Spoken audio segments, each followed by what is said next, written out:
போன படம் ஒட்டுக்காளியில் நிறைய பேசினேன். ஒரு குத்து டான்ஸ் ஆடினேன். அதுக்கு பெரிய மரியாதை கிடைச்சிது. ஒரு 50 பேர் நல்ல காணொலி போட்டு திட்டினாங்க. பெண்ணை பார்த்து நீ நல்லா இருக்கமா அழகா இருக்கமா சொன்னா, அடிங்க என்ன மாதிரி இருக்குடி அப்படின்னு சொன்னாதான் அவள் அழகு. இந்தியாவின் மிகச்சிறந்த டேரக்டர், உலகத்தின் மிகச்சிறந்த டேரக்டர் நான் பார்க்கறது வந்து வெற்றிமாறன். ராம் என் குழந்தை பேர் டக்குன்னு வரலடா, எமோஷன் ஆயிடுச்சு. உடனே எழுதுங்க தண்ணி போட்டாரும்பாங்க. நான் தண்ணி போட்டு ரொம்ப நாள் ஆச்சு ஆக்சுவலாக. நான் ஒர்க் அவுட் பண்ணிக்கிறேன், ஒல்லி ஆகிட்டேன் பாருங்க. ஆக்சுவலாக ஃபர்ஸ்ட் 6 பேக்ஸ் உள்ள டேரக்டர் நான் தான் இந்தியாவில்.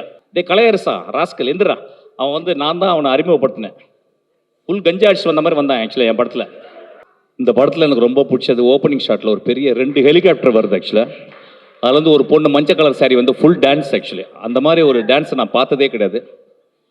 அது கிளைமேக்ஸில் வந்து ஒரு 250 பேர் அடிச்சு கொள்கிறான் மாதிரி. என்னால் படம் பாட்டு வந்து வெளியே ஒன்றுமே பேச முடியல. அந்த மாதிரி சீன்ஸ்லாம் இருக்குதுன்னு நினச்சிங்கன்னா அதெல்லாம் இருக்காது.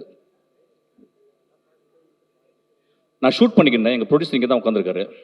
எங்கள் ப்ரொடியூசர் கூப்பிட்டு ஷூட்டிங்கை நிப்பாட்டிட்டு வந்து பேசு அப்படின்னாரு. நான் அந்த படத்தை ஒரு 2 வாரத்துக்கு முந்தி பார்த்தேன். One of the extraordinary experience in my life. நான் வந்து கொட்டுக்காளியும் வாழையும் பார்த்துட்டு one of the extraordinary experience of my லைஃப்னு சொல்லுவேன் 2 படத்தையும். எப்பொழுதுமே ஒரு செஞ்சுரியினுடைய கடைசி பகுதி அல்லது முதல் பகுதி, அதாவது 25 அல்லது 75ல் ஒரு பெரிய ரெனயசன்ஸ் நடக்கும். அந்த மாதிரி இந்த 2000ல், இந்த 2025ல் ஒரு எக்ஸ்ட்ராடனரி ரெனயசன்ஸ் வந்து இந்தியாவில் நடந்திருக்கு. நம்ம சொல்லுவோம் வந்து இந்தியா அந்த தேசத்தில் வந்து ஒரு தமிழகம் வந்து ஒரு சவுத் சைடு வந்து ரொம்ப அப்படி இருக்கும். Actually most of the films நம்ம பார்த்தோன்னா நார்த் இந்தியாவில் நடக்கிற மாதிரி ஒரு பிம்பம் இருக்கும். பட் இந்த 1925ல்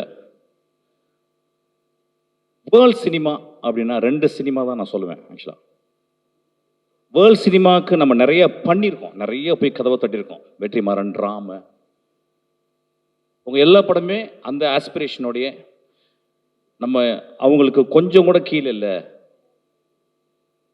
ஒரு ஃபாஸ்பின் இருக்கோ, ஒரு ஹெர்சாக்கோ, ஒரு குரோசவாக்கோ நம்ம கொஞ்சம் கூட கீழே இல்லை. அவங்கள்ட்ட தான் கற்றுட்டு வந்தோம். ஆனால் we can go and knock the டோர்ஸ்ன்னு சொல்லிட்டு நாக் பண்ணிகிட்டே இருக்காங்க.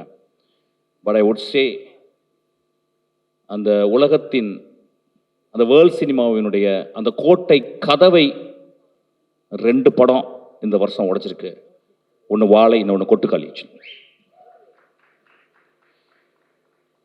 நான் வந்து கர்ணன் படத்தை பார்த்துட்டு வந்து எங்கள் அசிஸ்டன்ஸ்லாம் போய் பார்த்துட்டு வந்து, நான் நிறைய படம் பார்க்குறதில்ல. காரணம் என்னென்னா, ஒரு படம் நல்ல படம் பார்த்துட்டா அது வந்து 1 வாரம் ஒர்க்கு எனக்கு.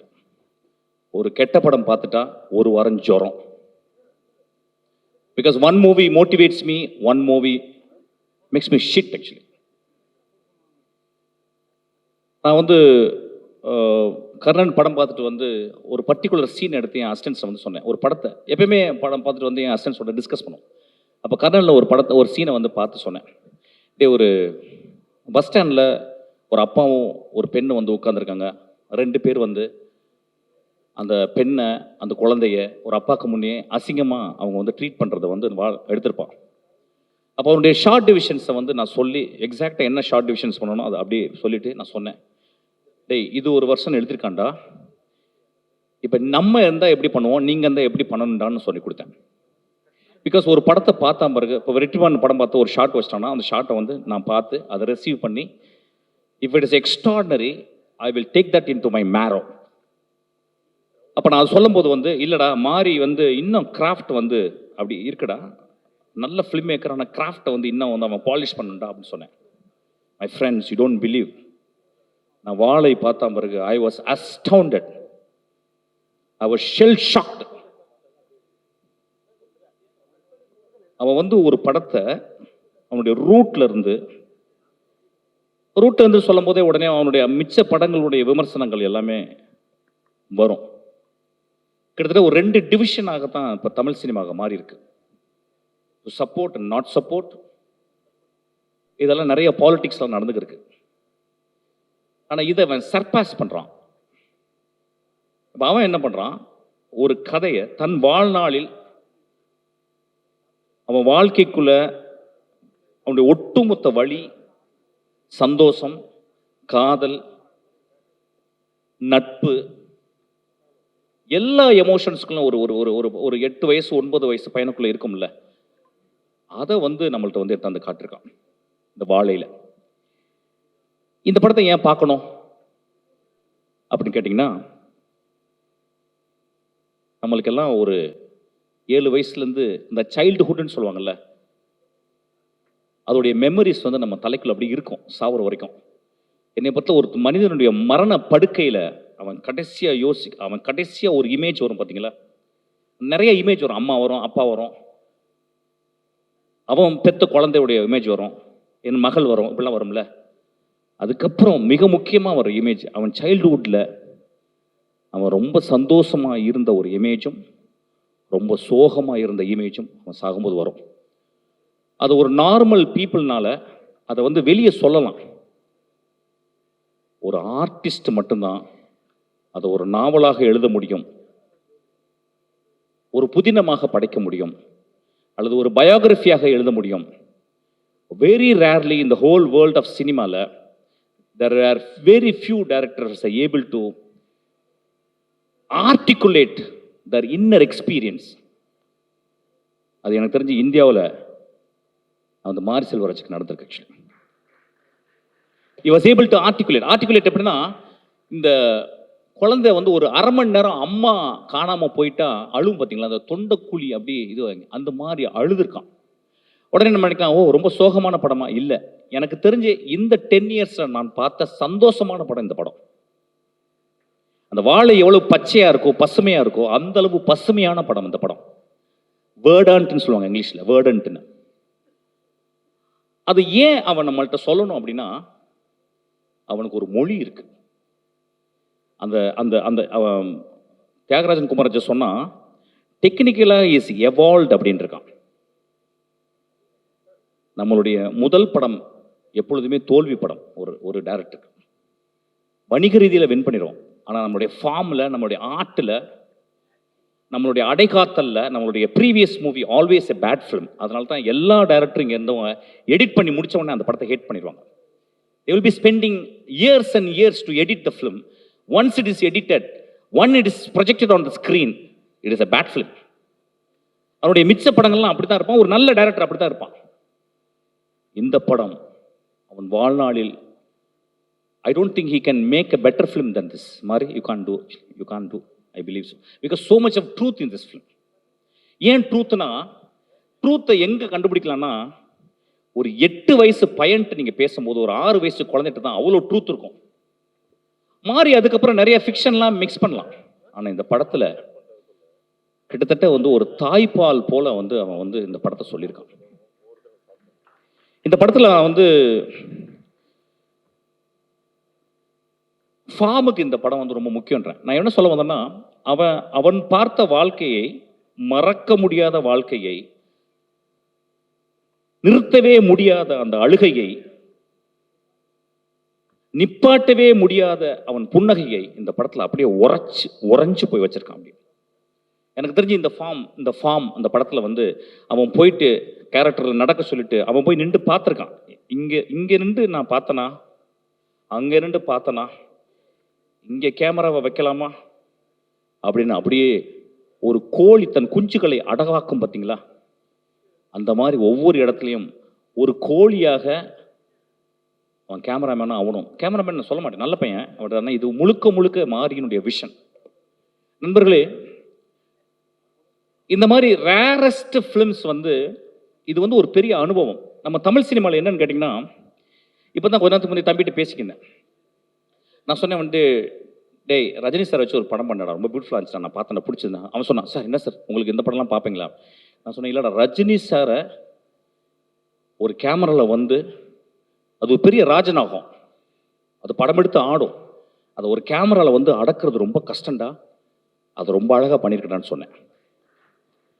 ஒவ்வொருத்தங்களும் ஒவ்வொரு ஃபார்மை, ஆனால் இந்த ஃபார்ம் இந்தியாவின் மிக முக்கியமான, நான் சொல்லுவேன், குரசவா சொல்றாரு, if you want to understand India you must see பதேர் பஞ்சாலின்னு சொல்லுவார். And I would say if you want to understand Tamil Nadu, please watch வாழை.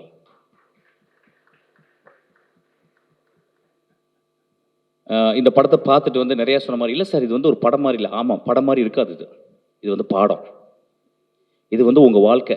இதில் ஒரு டீச்சரை பற்றி சொல்லியிருப்பான். நம்ம வாழ்க்கையில் அம்மா தங்கச்சி எல்லாரையும் விட்டுட்டு நம்ம அதுக்கப்புறம் சொந்தம் இல்லாத ஒரு சொந்தம், அது யாருன்னு கேட்டால் டீச்சர் தான். நம்மளோட டீச்சர்.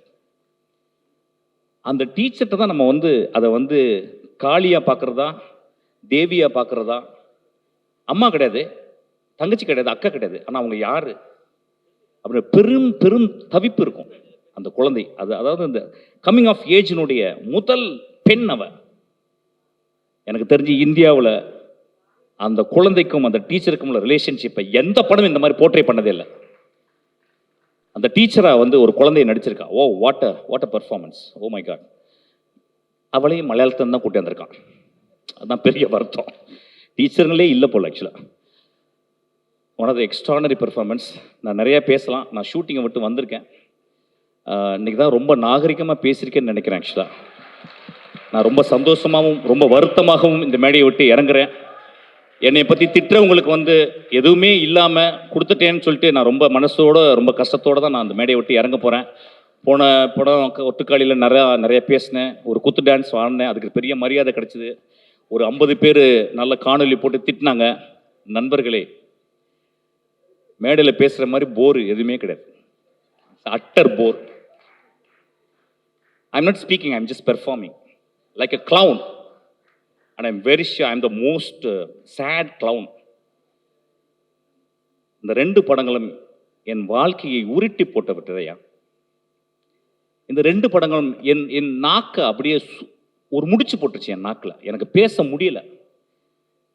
அப்போ நாங்கள் பேசும்போது அடுத்த வார்த்தை என்ன தெரியக்கூடாதுன்னு நான் பேச ஆசைப்படுறேன். ஏன்னா நான் அடுத்த வார்த்தை தெரிஞ்சிச்சுன்னா நான் நல்லா பேசினேன்னா, வெற்றிமாறன் நல்லா பேசினானா, ராம் நல்லா பேசினானான்னு இப்படி ஆகிடும்.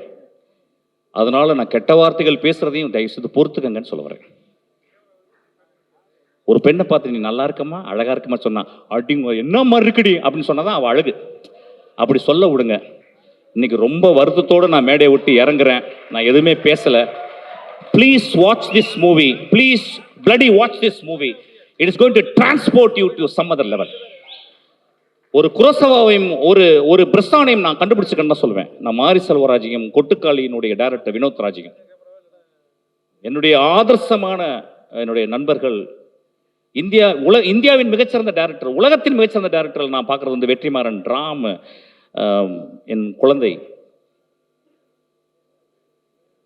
பேர் டக்குன்னு வரலடா, எமோஷன் ஆயிடுச்சு, தியாகராஜன் குமார் ராஜா. உடனே எழுதுங்க தண்ணி போட்டாரும்பாங்க. நான் தண்ணி போட்டு ரொம்ப நாள் ஆச்சு ஆக்சுவலாக. ஏன்னா ஒர்க் அவுட் பண்ணிக்கிறேன், ஒல்லி ஐட்டம் பாருங்க. ஆக்சுவலாக ஃபர்ஸ்ட் 6 packs உள்ள டேரக்டர் நான் தான் இந்தியாவில். அது இப்போ ரெடி ஆகிட்டு இருக்கேன். So it's a beautiful experience my dear friends. இந்த படத்தை பாருங்க. நண்பர்களே, நம்ம நிறைய படங்கள் பார்க்குறோம், நிறைய படம் பார்க்குறோம். அதாவது வந்து எந்த ரீசனுமே இல்லாமல் ஒரு தேட்டருக்குள்ளே போகிறோம், எந்த ரீசனும் இல்லாமல். ரொம்ப சீப்பான படங்கள்லாம் இந்த கண்கள் வந்து எக்ஸ்போஸ் ஆகுது. ரொம்ப மோசமான டைலாக்லாம் வந்து இந்த காதுகள் எக்ஸ்போஸ் ஆகுது. இந்த வாழை, ஒரு வாழை மரத்தை தொட்டு இருக்கீங்களா? வாழை மரத்தை அறுக்கும் போது ஒரு கிரக் அப்படி ஒரு சவுண்டு கேட்கும், அதை கேட்டிருக்கீங்களா? வாழையினுடைய பழத்தை வந்து மேலே ஏறி பறிச்சு அந்த படத்துல அப்படி ஒரு குழந்தைக்கு கொடுக்குறான், அப்படி அதை உரிச்சு சாப்பிட்டுருக்கீங்களா? That is the most primal experience, most primal experience. அதான் நம்ம விட்டுட்டோம் ஆக்சுவலா. I am very happy this movie. இந்த படம் நிச்சயமா மக்களை, அதான் சொல்றேன், சில படங்கள் வந்து அது வந்து மக்கள்கிட்ட எப்படி ரீச் ஆகும்னா, நீங்க சாவர வரைக்கும் இந்த படத்தை பார்ப்பீங்க. இந்த படத்தை ஓடிடியில் வந்த பிறகு உலகத்தில் உள்ள எல்லாருமே பார்ப்பான். ஸ்பானிஷ் அமெரிக்காவில் அங்கே வந்து ஸ்பானியர்ஸில் அங்கே வாழைமரம் இருந்தா, மெக்சிகோவில் வாழைமரம் இருக்கான், அவன் பார்த்து அவன் ஐடென்டிஃபை பண்ணிப்பான். அந்த மாதிரி ஒரு படம். எனக்கு ரொம்ப சந்தோஷம். இந்த படத்தில் வந்து நிறைய பேர் நடிச்சாங்க. அவன் பேர் கலையரசா ராஸ்கல் எந்திரா. அவன் வந்து நான் தான் அவனை அறிமுகப்படுத்தினேன். ஃபுல் கஞ்சா அடிச்சு வந்த மாதிரி வந்தான் ஆக்சுவலாக என் படத்தில். வந்து நடித்து கொஞ்சம் நிறையவே பேசுவான், ஊர்லாம் பேசுவான். அவன் என்ன பர்ஃபார்ம் பண்ணியிருக்கான், வா. அவன் அந்த வாழ்க்கையை பார்த்துருக்க கூட மாட்டான். அவனுக்கு எப்படி லுங்கி கட்டணும், அவனுக்கு எப்படி வாழையை சுமக்கணும். ஐயா அந்த படத்தில் வாழையை சுமந்திருக்காங்க ஐயா, வாழையை சுமந்திருக்காங்க. ஒரு தாய் தன் குழந்தையை சுமந்தது மாதிரி சுமந்திருக்காங்க. So it's extraordinary experience. ரொம்ப நல்லா இருந்துச்சுடா, ஐ லவ் யூடா, ரொம்ப நல்லா இருந்துச்சுடா. There is miles to go and you prove that's. சூரிய அளவு இல்லை, இருந்தாலும் சூரிய பக்கத்தில் வந்துட்டேன். தேங்க்யூ. உலகத்திலே ரொம்ப சந்தோஷம் ஆர்ட்டை பார்த்து ரசிக்கிறதும், அதை ஒரு பெரிய ஆர்டிஸ்ட்டுங்களோட உட்காந்து ஆர்டிகுலேட் பண்ணுறது தான்.